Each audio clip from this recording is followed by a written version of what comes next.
како што кажав, за поздравување што на високо ниво се присутни во рамките на економско социјалниот совет, представниците на владата, она што е потребно и синдикатите работодавачи, собствените теми да ги стават на разгледување, да биде поактивен, да има повеќе средби, веројатно и Сојуз на синдикати на Македонија, Конфедерација слободни синдикати, Организација работодавачи, има теми кои би сакале да бидат разгледувани, дискутирани со владините представници.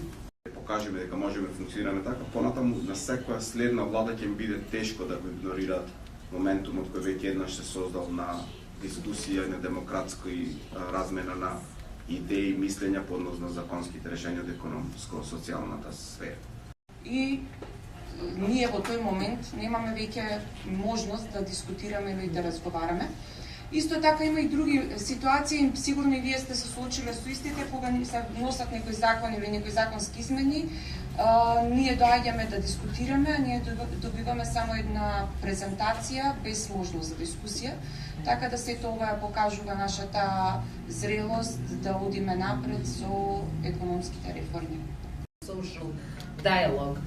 Emily already said that the trust is the key.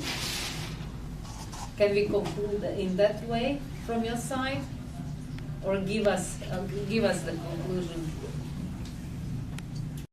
Во рамките на македонското општество, мислам дека одиме во таа насока.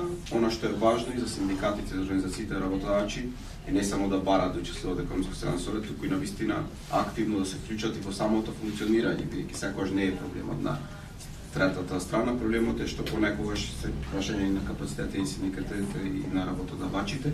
Што се случуваат во државата. Сега ќе дадам еден пример. Она што го имаме ние синдикатите, тоа и работодавачите, е дека имаме место во управните одбори на Агенцијата за вработување, Фондот за здравствено осигурување и Фондот за пензиско осигурување. Како репрезентативен синдикат, веќе треба да ги поделиме местата со Сојузот на синдикати на Македонија. И на првата седница на која што јас бев повикан, за прв пат слушнав дека има група за реформи во пензискиот систем, на која што одба на тој економско-социјален совет, на тој управен одбор, побарав да бидат вклучени нормално и синдикатите, затоа што се однесува тоа на идните пензионери, сегашните работници. Другите кои се делове кон институционалниот совет. Почитта која треба да си ја даваме едни на други, затоа што таму сме сите еднакви на таа маса, репрезентативни, нерепрезентативни и така натака. Мислам дека е клучна за враќање на довербата за која зборувавте на почетокот и вие и Емил.